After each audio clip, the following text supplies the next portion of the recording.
warahmatullahi wabarakatuh. Alhamdulillahilladzi arsala rasulahu bil huda wa dinil haqq liyuzhirahu 'ala ad-dini kullihi wa kafa billahi shahida.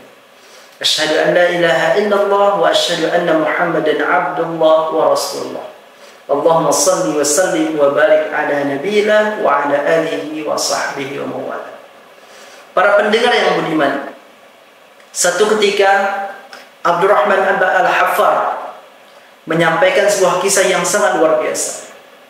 Ketika itu beliau menyampaikan ada seorang pemuda yang punya pekerjaan tukang gali kubur. Pekerjaannya hanya tukang gali kubur.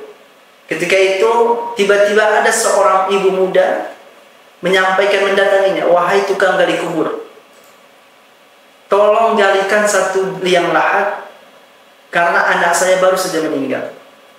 Tanpa berpikir panjang, penggali kubur ini pun langsung menggali kuburan.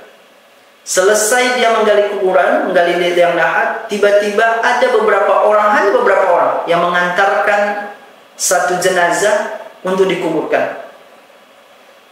Selesai dikuburkan, begitu tukang gali kubur ini meletakkan mayatnya, jenazahnya ke liang lahat, tiba-tiba dia pingsan. Semua yang datang ketika itu khawatir, dan setelah dia sadar, dia melanjutkan menutup kuburannya dan ditanya, "Wahai penggali kubur, kenapa engkau pingsan?" Penggali kubur ini menyampaikan, "Jenazah ini direbut dari tanganku oleh dua orang pemuda yang berbaju putih, mengendarai kuda, menunggangi kuda, dan sangat tampan. Di depan saya dibentangkan taman yang sangat indah." Kata para penziarah ketika itu, ini hanya cerita belaka, ini halusinasi. Dia pun ditinggalkan.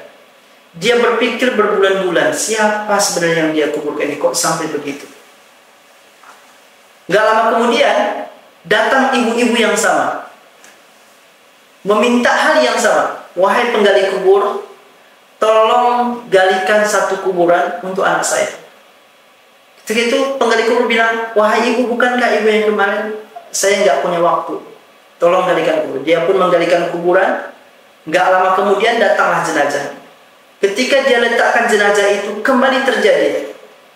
Dia merasa jenazah itu direbut oleh dua pemuda yang sangat tampan, menunggangi kuda, dan di depannya dibentangkan taman yang cukup indah. Pemuda ini, penggali kubur ini tidak lagi pingsan, langsung menyelesaikan kuburannya, dan selesai itu dia langsung menyinggahi ibu yang meminta dia tadi. "Wahai ibu, tolong jawab pertanyaan saya, siapa yang meninggal itu?" Kata ibu itu adalah anak saya. Yang kemarin, yang kemarin juga anak saya. Tolong ceritakan kepada saya apa pekerjaan anak ibu sehingga saya merasakan seperti itu. Kata ibu ini, tidak ada pekerjaan. Yang kemarin adalah anak saya yang pertama. Kerjanya hanya sebagai tukang kayu. Namun hasil kayunya, hasil pekerjaannya dia berikan kepada biaya pendidikan adiknya. Dan yang kedua ini adalah adiknya. Dia adalah seorang penuntut ilmu. Dia gak ada kerjanya, dia hanya sebagai penuntut ilmu, mengaji, menghafal Quran, menghafal hadis di sebuah masjid. Sejak itu, pemuda penggali kubur ini meninggalkan pekerjaannya, langsung pergi ke sebuah masjid, namanya Masjid Jami di kota Damaskus. Di situ dia menjumpai syekh, menjumpai ulama, dia pun belajar. Tapi ketika itu usia dia sudah tidak muda lagi, sudah di angka 50-an ke atas. Ditanya oleh syekh, "Wahai pemuda, kenapa engkau mau belajar lagi? Usiamu sudah tua." "Saya merasakan seperti ini, dan seperti ini." Dia ceritakan kejadian yang dia rasakan. Ketika itu dia diizinkan oleh syekh untuk belajar. Dia pun belajar akidah, belajar tauhid, belajar hadis, belajar nahwu, belajar sholat, dan belajar kaidah-kaidah yang lainnya. Sampai akhirnya dia selesai belajar di masjid itu, dan dia saat ini menjadi seorang ulama besar. Namanya Abdurrahman Al-Haffar. Seorang pemuda yang dulunya tukang gali kubur menjadi seorang ulama yang sangat luar biasa yang dihormati di kota Damaskus.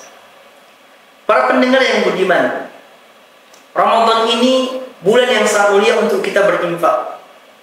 Bulan yang sangat mulia untuk kita berkontribusi dalam kegiatan-kegiatan kesyariatan. Begitu banyak di sekeliling kita ada majelis ilmu. Bahkan kita juga perlu menjadi bagian dari orang-orang yang bermajelis ilmu. Maka jangan sia-siakan Ramadan ini hanya untuk bersantai-santai, menunggukan mulai dari terbit fajar hingga berbuka, menunggukan untuk berbuka saja. Tapi ingat, ada fadilah yang sangat luar biasa jika kita lakukan di bulan Ramadan. Apa itu? Menjadi thalibul ilmi. Yang kedua, berkontribusi dalam majelis ilmu. Tidak ada salahnya ketika ada majelis ilmu, kita yang berperan di dalamnya, berinfak untuk kebutuhan majelis ilmu. Berapa banyak saat ini yang rumah-rumah Al-Quran, majelis-majelis ilmu di beberapa pondok pesantren yang membutuhkan biaya kita, membutuhkan uluran tangan kita. Maka itu menjadi hal yang sangat penting untuk kita semua. Ramadan ini memotivasi kita untuk berinfak sebanyak-banyaknya. Karena bagian yang tak kalah penting dalam Ramadan adalah wal munfiqin, orang-orang yang berinfak. Para pendengar yang budiman, ketika Allah Subhanahu wa taala bukakan amal soleh di depan kita, terutama khusus di bulan Ramadan ini, maka itu kesempatan bagi kita untuk memanfaatkan semaksimal mungkin. Jangan sia-siakan waktunya untuk tidak beramal soleh, bahwa Ramadan akan hadir dan akan pergi lagi. Jangan sampai kehadiran Ramadan tidak memiliki bekas pada kita, terkhusus pada bab berinfak di jalan Allah Subhanahu wa taala. Begitu besar peluang kita untuk berinfak, maka manfaatkan kesempatan ini untuk berinfak, karena Allah Subhanahu wa taala akan mengganjari kita dengan berbagai macam kebaikan ketika kita istiqomah dalam ibadah ini. Demikian, mudah-mudahan bermanfaat. Wassalamualaikum warahmatullahi wabarakatuh.